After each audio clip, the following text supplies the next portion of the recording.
Find out about a reasonably priced Walt Disney World restaurant serving really great food.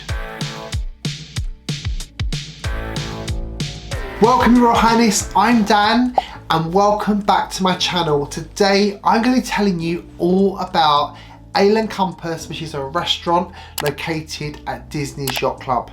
Now I have to tell you, I've only been here once and it was an absolutely amazing breakfast experience. So I'm going to tell you all about it. I'm going to tell you a little bit about the restaurant and then I'm going to tell you about my dining experience there back in September 2022. So before I tell you a bit about the restaurant, tell me in the comments below, is this a restaurant that you've dined at yourself?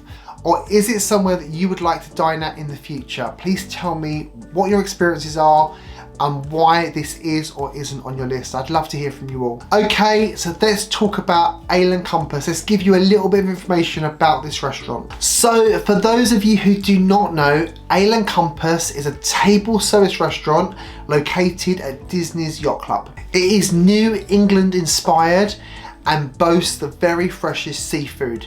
However, the menu here also has so many great options if you're not a seafood lover, so don't let that put you off. So as I said, Ale & Compass, located at the Yacht Club, is just a short walk from the International Gateway at Epcot. As you come into the lobby at the Yacht Club, the Ale & Compass is just slightly off of the lobby as if you're walking towards the beach club. Apparently the theming is supposed to be like a cozy lighthouse interior, but I wasn't really feeling that myself. It didn't feel like a lighthouse to me, but maybe lighthouses in America are very different to here in the UK. I will, however, say it's beautifully decorated with kind of high vaulted ceilings and soft lighting. It really is a stunning restaurant to sit and dine in. I really did like it myself. It opens for breakfast, lunch and dinner, and I have to tell you that for Disney prices, this one is quite a reasonable offering.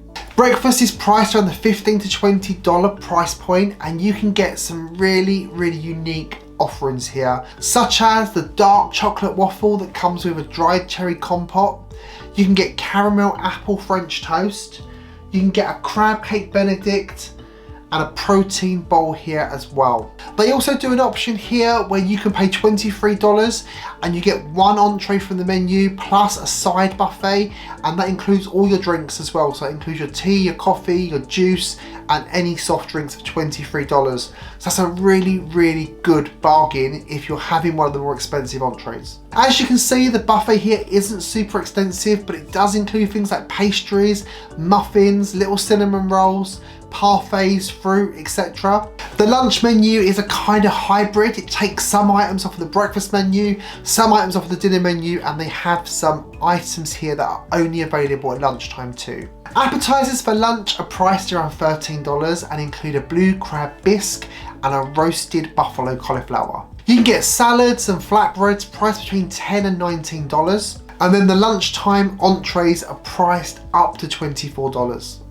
So not really an expensive lunch. Now, whilst lunch sounds okay, dinner is where it's really happening. So if you've got a choice of going here for lunch or dinner, then I would definitely suggest you go here for dinner. The menu is so much better. Prices for dinner are similar to the lunch menu prices, with appetizers priced up to $15 for the garlic roasted shrimp. Flatbreads are priced up to $20, and that's for the short rib French dip. And then main courses go up to $36, and that's for the 10-ounce New York strip steak. And of course they have a market price sustainable fish, as you would expect from any Disney seafood restaurant. Desserts are priced up to $9 and include a 12-layer chocolate cake, an enchanted forest cake with a sour cherry centre, and they also have a Granny Smith apple cobbler too. Here you will also find a very interesting array of tea. If you like teas, then this is a really great place for you. They also have a full bar serving wines, beers and spirits as well. Reservations are recommended. However, this is one table service restaurant where you might be able to get a walk up or a reservation on the day. But if you really want to go here, and I suggest you do, then try and get that reservation at your 60-day mark. Now, right next door, you will find the Ale & Compass Lounge. And this is a place where you do not need a reservation. This is a full service lounge and bar, and it looks super comfy. It has some really large TV screens, which I would suggest is where you're going to find your sports. But this place is elegant, it's sophisticated, it's very adult only, and looks like the ideal place to grab a drink. And if you can't get a reservation at Ale & Compass, you can get some of the appetizers in here as well. So if you can't get into Ale & Compass and you want to try something on the appetizer menu, this could be a really good option for you. So I did actually vlog my experience while we were here in September. So if you want to see that breakfast, then I will link it for you down below, and also a link should pop up here for you as well, so you can watch that at your leisure and see it kind of live. But let me tell you about our breakfast at Ale & Compass. So on day of our reservation, we came down to the lobby on time. We went to the podium and were taken straight through to the restaurant really efficiently. The restaurant itself was really beautiful. It wasn't what I was expecting. It was really pretty actually. And then our server, who was really great, I can't remember his name, but he was really awesome. He came over and he explained there's two different options. So we could have either an entree or we could have the buffet option.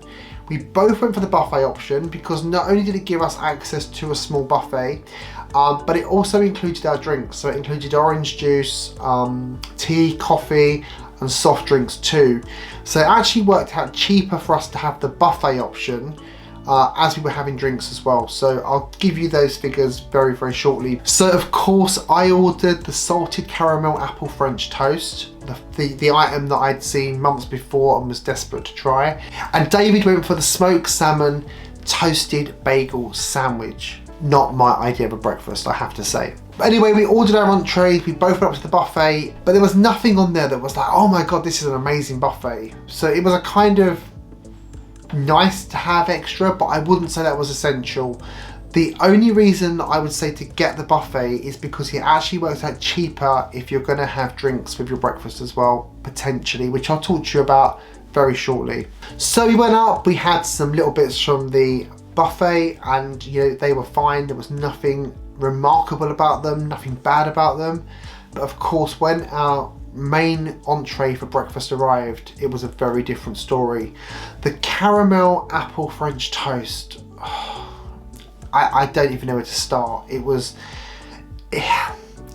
deliciously and sickly sweet, but what a treat that was. It was so nice. It had kind of like bits of chopped up apple with cinnamon. It had some sultanas in there as well. The French toast was cooked really nicely, and it was quite a big portion. It was really filling. I didn't need the things I had off the buffet because the entree was enough on its own. Now, what I will tell you about that entree is it was a really nice treat, but I probably wouldn't have it again. Not because I didn't like it, but just because it was probably so unhealthy. And there's also so many other things on that menu that I want to try if I go back. So yeah, I highly recommend it if you've got a sweet tooth, but it's really sickly sweet, and for me it's a one-time thing only. David absolutely loved his smoked salmon bagel. It came with crisps, but it said on the menu it came with chips, which of course in America crisps and chips are the same thing. Chips for us are French fries, so he thought he was getting French fries, but he didn't, which was quite funny. So yeah, he really enjoyed that. He said that he would have that again. It was really large. I don't think he finished it all, which is unusual for him. He's got a really good appetite, as you may have seen in our vlog series. I don't think he finished it all, but that wasn't because he didn't enjoy it. I think it was just because it was too much, particularly with the buffet food that we had as well. So if you're gonna have the buffet, my advice would be to go lightly on it because the entrees are really filling. So the caramel apple French toast was $16, but I had a coffee and an orange juice as well. So if I'd have paid for those three items separately, it would have come to $24.78. So by paying $23 and then getting the buffet stuff on top actually worked out cheaper to do it that way for me. David's entree, the smoked salmon bagel toasted sandwich. It's a mouthful, isn't it? But it was. That was $17, and with his coffee and with his orange juice on top of that, that would have come to $25.78. So again, by him having the buffet option, which included the drinks, it was cheaper just to pay the $23. So even if you don't want the buffet, if you do want drinks, then it might be worth just doing a little bit of maths while you're sitting on the table just to work out which option is going to be cheaper for you.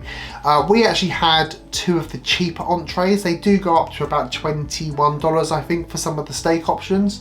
So particularly if you're having one of the more expensive entrees, then the buffet option will definitely work out cheaper for you. And also as well, it is quite nice to get up and go and have a little look around the buffet and pick up a couple of little bits and pieces. Ale and Compass is a Disney restaurant, and so we also got 10% discount for DVC off of our bill as well. So actually, you know, I said before this is a reasonably priced restaurant. With that discount as well, it was a really, really good breakfast for not too much money. I think it's one of the cheapest breakfasts we had at a table service the whole trip.